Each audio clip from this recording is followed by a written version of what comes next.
It is time to turn our attention back to matters Republic of Ireland, and we're all feeling a little bit better than we were probably this time 10 days ago after the Armenia and Scotland games. But delighted to be joined on the line now by David Connolly, former Republic of Ireland international striker. Very good morning, David. Morning, Shane, Johnny, morning. You're feeling fresh and enjoying this renewed vigour and positivity around Stephen Kenny and the Irish setup now? Yeah, I think so. And, I guess there's a little bit of balance to be had, right, in terms of... no, there isn't. Everton is great. Well, yeah. I mean, the positives, obviously, I think... It's always good to end on a good note, right, with these games. We knew there were going to be, a lot of games in the short period of time. And I think, there's certainly the last two. I think he got his team selection right. And we've poured over this, but... I certainly think he got his team selection wrong for the first two, but he certainly got it right in the last two. And probably not by design, but more by having his hand forced with Egan and Duffy being out, with Obafemi being out as well. But that formation, like we've been spending a lot of time talking about Kenny's style and this 3-5-2. Damien Delaney was on with the lads yesterday morning, David, and he was talking about his preference probably for a 4-4-2 and talking about in this 3-5-2 formation you need a lot of possession on the ball. What's your take on this Kenny style? Yeah, I mean, I've had this last time I was talking to you, because I don't think that this is the to be honest, I wouldn't play this formation, but obviously I'm not the Ireland manager, right? I mean, do we need three at the back? Nathan did really well for his goal, but if you look at the goal we conceded, the whole point of having three at the back is you can go and afford to be aggressive on the first ball up. He got beaten with the header. He then made a fatal error to come across and help out James McLean, who didn't need help. And that meant Darrell Lennon had to come over. And so Ukraine had a man over at the back post. Now, if you've got three at the back, you've got to go and be aggressive and win that ball up. And, there's a few things to improve upon. So, that was one defensive mistake from Nathan. Everyone will talk about the goal, and don't get me wrong, he did brilliantly, but he didn't win the first ball up.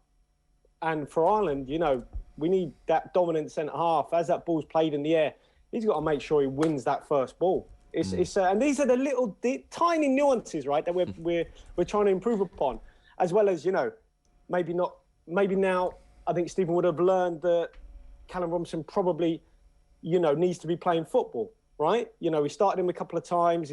I think his performances, Lithuania, etc., weren't quite at it. His shot selection was really bad, and I think he's learning all the time. Well, you know what? Maybe I'll be picking players who might have had a little bit more football, And so I think he's certainly learned a lot. If this were Fox News now, we'd be like just cutting him off. I mean, it's been non-stop loving of Nathan Collins, and here is this lad to have the cheek to come on and call him out for mistakes in the goal. It's interesting because I don't actually really remember the header. So he was beaten on the first header. That's the situation then where McLean obviously kind of is almost like he puts Yarmolenko onto his right, thinking he'll get away with it. But in fairness, you are right, David. The centre backs were kind of it wasn't. We had enough players back to actually deal with it better. Absolutely, and the thing is, it's fair enough to show Yarmolenko in onto his right, but Yarmolenko is not. He's not quick, so he should be showing him. He should be showing him the line. He should be showing him the line. Obviously, not allowing him to come in field, because then he's on his weaker foot. But nonetheless, he kind of overcovered. He overcovered, and allowed too much of the line to be seen by Yarmolenko. And what Nathan's doing coming across that far, he should just let James McLean just deal with the danger. And then he stays in it. He had no reason to come over. And these are the fine margins, right? This is not picking on anyone. These are the fine margins if you're Ireland, he'll be pouring through. Winning the first ball up, so important. Having a dominant centre-half, winning the first ball up. Let me tell you, if he was at Burnley and Sean Dyche and he didn't win that header, let me tell you, in the Championship, if he is playing it, he'll have to win it. He'll have to win those balls that are coming up on the halfway line. Because if you're going to play a high line, you win that first ball up, because if you don't, then we're out. He didn't win. He didn't. You say though he should have trusted McLean to deal with it. McLean didn't deal with it. No, but that's because McLean overcovered on the inside. And McLean's got to back himself knowing that it's almost like Ireland's back unit paid too much attention to Yarmolenko's quality. Oh, it's Yarmolenko that's on the ball, right? Suddenly there's three players around one. and it could have been defended a bit, a bit better. But look, we're just picking holes. Like, obviously, you came on. I mean, we've been literally like 48 hours of positivity, and you were straight into it here, like bringing us back down to that horrible place called Earth.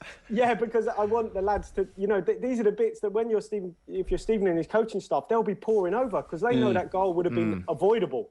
It was also right at the start of the second half. It was like, almost like they were asleep or something. Yeah, because look, when you're playing international football, it's the fine margins, right? This is why we pour over a couple of bad performances, and we go through. I go through shot selection of strikers or whatever. Look at Michael Obafemi's shot selection. He takes it on from 30 yards, but he hits the target. I mean, in a couple of the early games, Armenia and Ukraine, I mean, our shot selection was dreadful, and we barely hit the target. It's improved as the games went on, but also he had the right players on the pitch, I think. I know hindsight's 2020, David, but you did mention that Kenny perhaps got his team selection wrong in those opening two games. Like, looking back now, what particular players or choices do you think Stephen Kenny got wrong in those opening two games?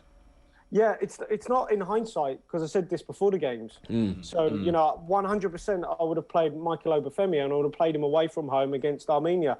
Ideal time to blood him and get him into the team. You got nothing to lose, and I think you play those players that have played football, coming in, and you talk to your Callum Robinsons, and look, you might be my number one, but I'm going to have a look at Michael. He's done really well at club level. I'm going to have a look at him, and just see how we go. So I think a couple of the positions, I think you'd look back that maybe he didn't quite get the selection, but it's certainly not in hindsight, because I've seen Michael an awful lot, and I just think you have that bit of effervescence and someone who's coming in confident, just get him straight in the team. And Stephen said, he had to integrate. He does not have to integrate. That was he's got more confidence than all of us put together. Can I just call you on that, though?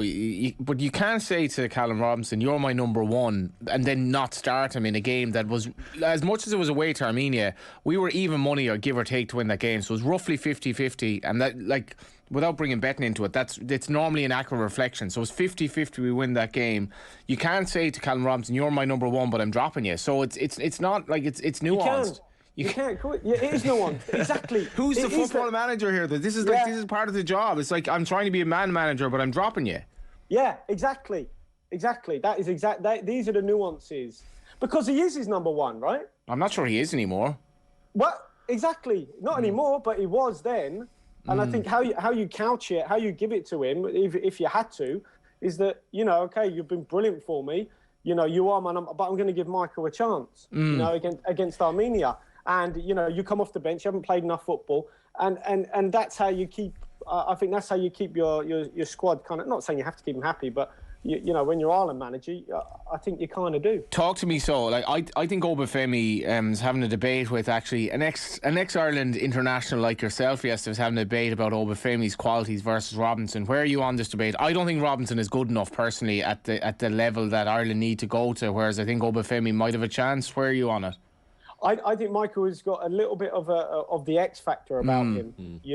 What will be interesting though is how reliable he is in terms of his fitness, and doing all he can to be fit. Is he doing everything he can to be injury free? Is he working really hard on the training ground? Is he getting enough? Look, he's formed a fabulous pairing at Swansea. Him and Joel Pirro. I mean, his strike partner. Very different player as well. Yeah, exactly. So and they complement each other. So look, he can play in a 2, I think, and he could also play as a 1. And he's got a little bit of everything. The only thing is, obviously, when he did come on, he came short. We lost possession. We gave the goal away. And I think when he comes on, play to his strengths initially, relieve the pressure, get you running in behind, stretch the pitch, and then we open up. But he's shown an awful lot to his game. But look, I go to championship matches in England like every week, and I'm not seeing him every week, but I'm seeing him really regularly. And he could have got in against Armenia. The good thing is he got his goal. Nathan Collins obviously has come in and shown how good he is. And the midfield 3, I think, laid a marker down, right? They laid a marker down. I think Alan Brown though will have something to say in terms of playing in that midfield. But, can I just come back to you on that though, very briefly? Sorry, Shane. The Obafemi pass for Parrott's goal for me was the highlight of the 4 games. Like, genuinely, it was just everything about it was glorious. Glorious, like, it was just sex on a football pitch. Did that surprise you though? I haven't seen enough Obafemi to know. Like, he was this fox around the box, very quick, gotten a lot of goals, debates on social media as to whether he meant an unbelievable assist, and I'm like, what is this lad that, like? So he obviously is capable of that. Yeah, exactly. And you don't want to stereotype in terms of he can just run in behind or he's just a goal scorer. You know, because he plays under Russell Martin. I mean, you know, Russell has got a fabulous reputation now. His results haven't quite been a reflection of lovely their style of football. Yeah, their dominance in games. You would say it's akin to how Stephen wants to play, you know, but it does mean that your front two, as it is for them, and Michael, you know, he's involved in all facets of that, not just someone to knock the ball over the top or, you know, and he'll be getting really, really well coached as well. So I think Southampton should have retained him rather than selling him, personally, because I think he would be making an impact in the Premier League. Maybe not week in, week out, but as we've seen with Gavin Bazunu, you know, I think, you know, maybe he might go again, Michael. He might get that chance again. As long as he keeps working hard, because I think he picked up a few injuries. And, you know, I used to play for Southampton and I heard a few things. You know, I don't know if he's, you know, was he doing as much as he could to make sure he was fit? And he's got to keep on top of that. Just to pick up on a phrase you mentioned there, David, the X factor, this thing that Michael Obafemi clearly possesses. I was fascinated to listen to James McLean in the pre-match press conferences last week. He was talking about the young players, the Obafemis, the Cullens, the Malumbis, the Knights. And he referenced their resilience, and he talked about their ability to somehow drown out this outside noise that seems to often hold this Irish team back, all the negativity outside the camp. It seems quite impressive that these young players in particular don't seem to care about that. They don't pay any heed to it. Even when you look at Nathan Collins' post-match interview the other night, he's just talking about loving football and wanting to play football. They clearly have the right attitude, these young players. Yeah, and obviously, look, that comes back to McLean, you know, 100 and whatever caps he's got. You know, within all these youngsters, there is a real place for those lads that have been there, done it all, seen it all, you know, have the experience. I remember, you know, obviously when I was coming into Iron Squad, you got, you know, vastly experienced players, 100-odd caps, 90, 80 caps, you know, and then a lot of the lads I played with end up and got 70, 80, 90, 100 caps, you know, and you hope that'll be the case for these. But you need the sprinkling of experience because, you know, say barring Duffy and, you know, you might look at the back unit at times might be a little bit inexperienced. Say Ryan Manning comes in as well as a left wing back at times, who's brilliant on the ball. You know, you could say it might be a little bit, you know, young.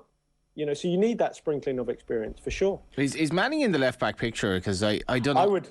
Yeah, I think he's a terrific ball player. You got to remember, he's also at Swansea, right? Yeah, like he was at. I followed his career. He's at Galway United. That's right. Yeah, never thought he'd end up as a defender, but it's just again he's not blessed with great pace, which for a wing back is a problem.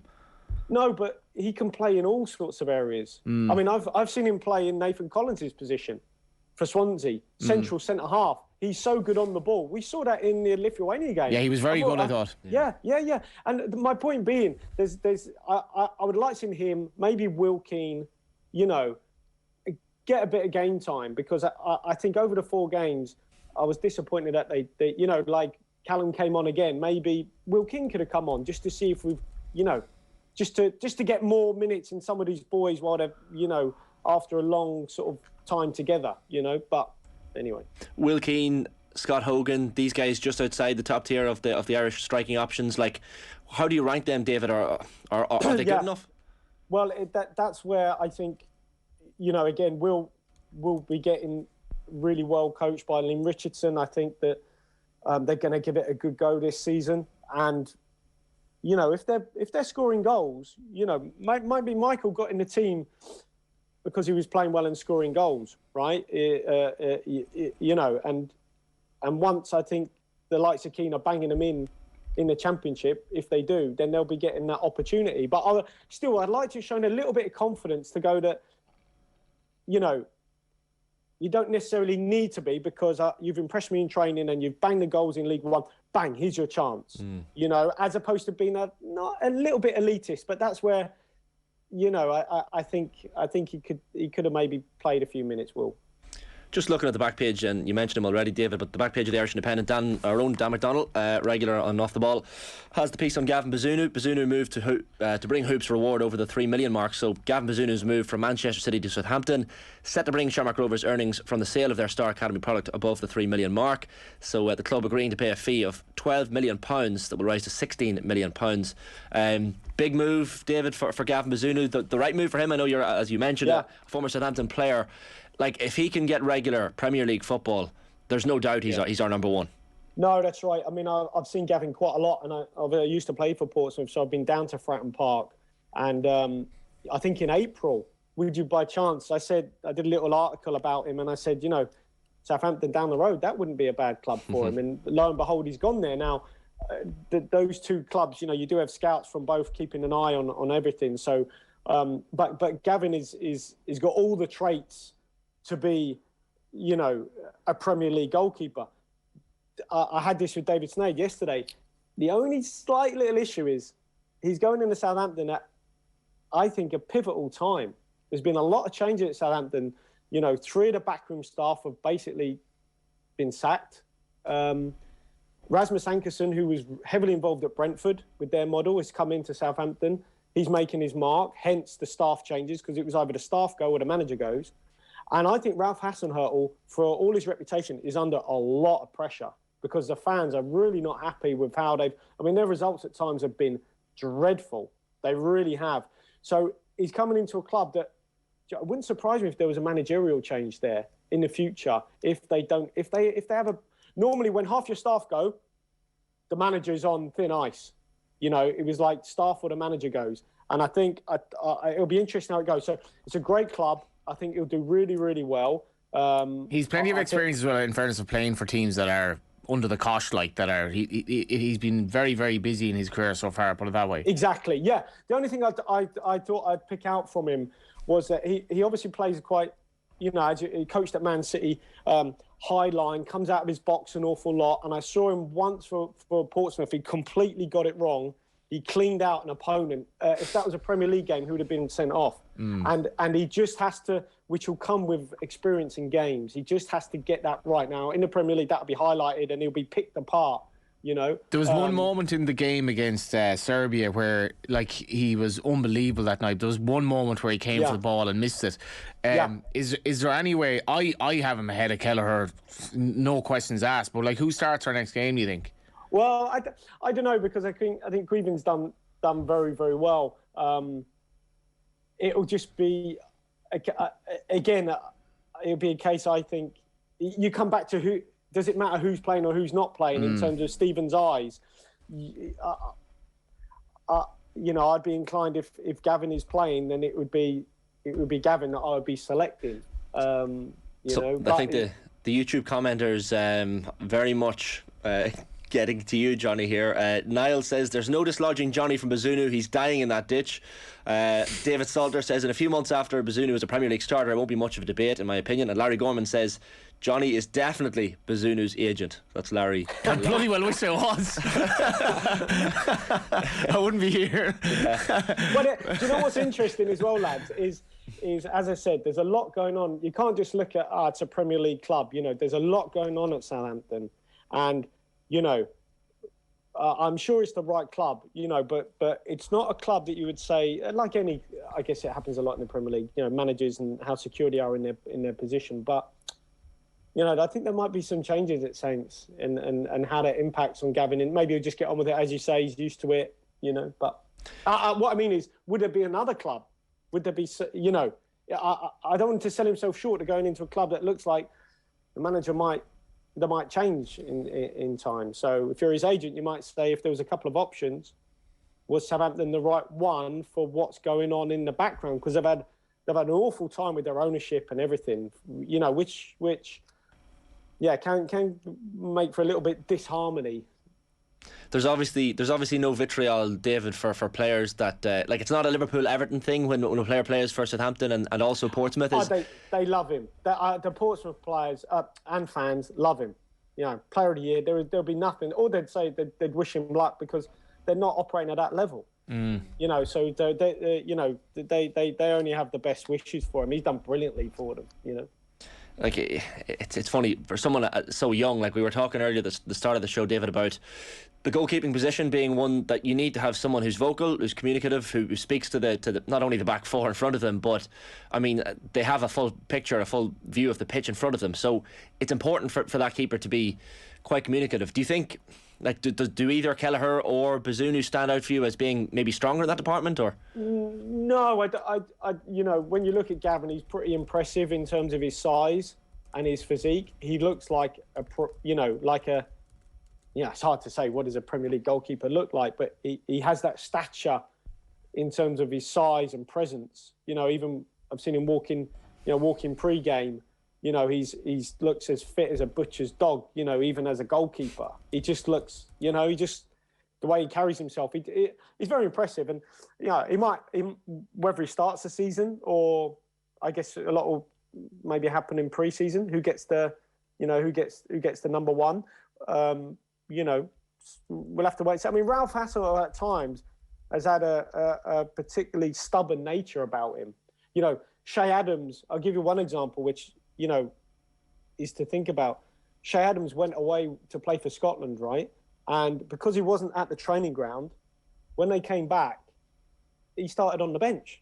And the reason was Ralph said, well, you know, I was able to work with my players on the training ground, and I went with the players who I felt could get more out of. Now, would that go against Gavin at times? You know, because Shay Adams should be starting for Southampton, you know, every day of the week, but he was left out because Ralph covets that work on the training ground so much. And as I said, I know people there, so I know, you know, this is factual. So what if Gavin's away of Ireland and he comes back, would that be held against him? You know, there's little things that Ralph Hassel does that, you know, might you know, grate against you, I think, at times. But we'll have to wait and see.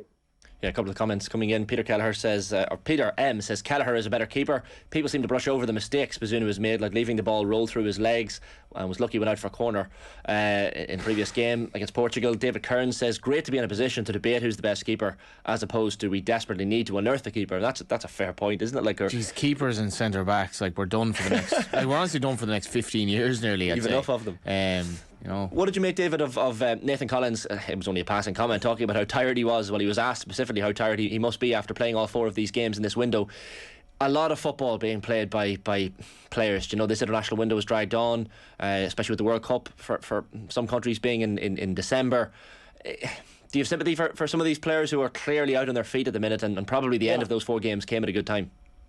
Yeah, I you know, absolutely you do, because, you know, they obviously have had a lot of football, and people say, you know, it's great to be a, you know, a football player and be playing so much. Don't get me wrong, it is, but it's almost like an 11-month season. I don't know how many weeks break they'll have, but I remember a few times if I was away with Ireland, I'd come back, and once I had, I don't know, I think I had just over 2 weeks, which is, you know, don't get me wrong, you know, I couldn't wait to go back training, but it was the wrong call. It was the wrong thing to do. And I think, you know, mentally as well as physically, you just need a little break from. But this is where the managers of their own clubs can still bring in and have a mandatory, right, here's your 4 weeks break. And then also what Sir Alex Ferguson used to do really well is during the season, he'd give certain players breaks. You got to use that wisely, right? That time when you can. You got 3 or 4 days off here, you know, right, go away. You know, you might have had less time in the summer because you've been away, but, you know, here's your little break in, I don't know, September time or whatever it may be. But that comes down to your individual, that's the nuances of managing. Remember Fergie used to do it. You'd see, I don't know, Schmeichel off at the beach in whatever time of the year and whoever it may be. And that's where you got to manage all these individuals, you know, really, really, really well, because they do have a lot of football. It is kind of 11 months a year, you know. Can I just ask you a completely random one here, David, before we finish? and this just popped in my head, and this is coming at you from left field here, but so I'm having the opportunity next month. So I'm going on a little bit of a holiday myself, and part of that trip is going to take me to Denver, Colorado, where I'm going to be sitting down with two actors, Charlie Hunnam of Sons of Anarchy fame and Elijah Wood of Lord of the Rings fame. And in my research for this, I decided for the first time in years to stick on Green Street. Of course, a football cultural phenomenon. I hadn't seen it in years. And there is, and you'll probably know where I'm heading with this, David, but there's a scene in the movie that's clearly in the old bowling ground or Upton Park, and I was like, that looks like a real match they're at. The actors are clearly at a proper game. Researched it afterwards. March 27th 2004, so 18 years ago. The match was West Ham 2, Gillingham 1. I recognised a few of the players, so I saw Bobby Zamora, I saw Michael Carrick, I saw Matthew Etherington, Nigel Reo-Coker, and I was like to myself, I'm nearly sure that was David Connolly's head that just popped up. Sure enough, I looked up the starting lineup. David Connolly, you starred in Green Street. Yes, well, it's a kind of I was a very small minor role. You were on the screen though. That's a cultural phenomenon. Very minor role. I mean, I do remember that, and you're probably one of the many. Well, I think it was. Did it go straight to DVD? Did they bung you a few quid for your role? Did they? Yeah, no. If only. Shame. It was. It's a solid 7.2 out of 10 on IMDb. Like, it's not it probably ages better. It's more of I mean, Charlie Hunnam's London accent, Cockney accent was absolutely horrific in it. But will you be telling him that? I won't be telling him that. Hopefully, he doesn't see this clip in advance. But is that something were the players talking about it at the time? Were you aware that there was a film being made about the hooliganism and the firm? Obviously, a fictionalized version, but it was clearly a big deal at the time. Yeah, it was. I mean, look, it's good they used the real, the real footage of the game, obviously, and but you knew they were there in the stand. We were just kind of like the extras, but but without the perks of all the other bits that go with it. But no, so it was. I think I watched it once or twice, but that's kind of. You kept rewinding your little moments where you're on the screen for a couple of seconds. For a couple of seconds, on DVD. Yeah, straight to DVD. That one. I think. No, I don't know. I think it did. I probably did all right. Can't remember. It's been a while or whatever. You've literally kiboshed your meeting with the lads now by calling out accents and stuff. I know. I mean, you better not put. They were both fantastic. They were Elijah and Charlie. You were both great in the movie. So hopefully they see that part of the clip. How was David Connolly? Connolly was brilliant. Yeah. The movement up front was excellent. It was actually, I think it was Bobby Zamora scored after 3 minutes, and Matthew Etherington scored the winner on 76. I've done the research. I'm ready to go here. I mean, I used to room with Matty, and he'd phone. We'd go at 3 a.m. and you're like, Matty, we got a game tomorrow, but I had to leave him. We had a bit of a separation, me and Matty. So he was some guy, but. A good lad, but you probably wouldn't want to. Well, you've left that one open anyway. Yeah, exactly. I have no idea where you're going with this. We had we've had the comment on the bear behind you, David, for a number of times on the show. Fergus Keogh commenting, did the bear behind you have a late night, David? He's one of the. It's like Will O'Callaghan's dog. He's one of the mini celebrities of the background zooms on Off the Ball. Yeah, that's right. I mean, he's kind of, that bear's bigger than my son. This is my son's room, but. Yeah, so I hope your son's in a better way. He looks a bit dishevelled. He does. He's had a late night, but fair play to him. Listen, it is good to as bad as you may look on a given day, just put a extremely drunk / tired looking bear behind you. It makes you look better. Puts it in context. David, brilliant stuff as always. Thanks a million for your chats this morning. Cheers, guys. Take care.